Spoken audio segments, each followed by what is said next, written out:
So think of these as Bombay doors. They're going to swing down.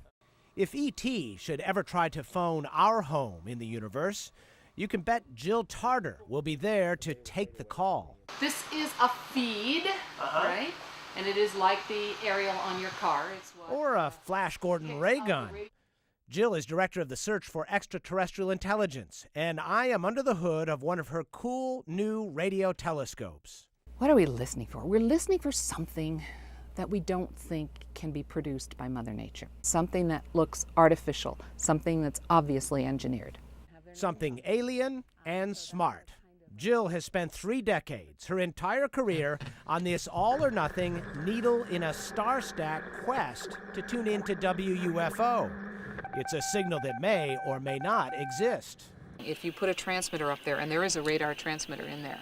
When I first met her, she was still making brief annual pilgrimages to Arecibo, Puerto Rico, to the world's largest radio telescope, hoping to make contact there. Now, this is starting to ring a bell, isn't it? Jill is the inspiration for Ellie Arroway, played by Jodie Foster in the movie Contact. But now the real action has moved here to Hat Creek, California, an isolated spot 300 miles north of San Francisco. The $40 million array is funded by private donations. $25 million came from Microsoft co-founder Paul Allen. It will allow us to keep our ears on them 24/7, 365. This is an exciting time. We're doing something now we couldn't do when we started. We couldn't do 5 years ago.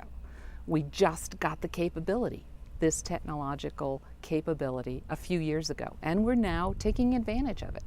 This is the electronic intergalactic version of cupping your ear so you can hear a little better. Right now they have 42 of these dishes. Eventually they'd like to have 350 here, which would greatly increase their sensitivity and their ability to hear the heavens. This is how the silicon intelligence concentrates. But listening, in this case, means watching. They hunt for radio signals with a galactic police scanner by pointing at stars and dialing in some likely frequencies. But those lines are what contact will look like. Probably. That will probably be the first key that something is out there. But like in the movie with the wah wah.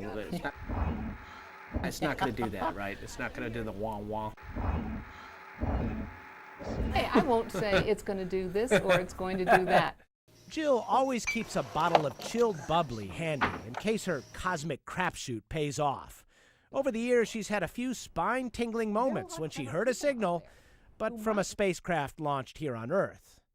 But the stars may be in alignment, if you will, for this to happen for real before too long.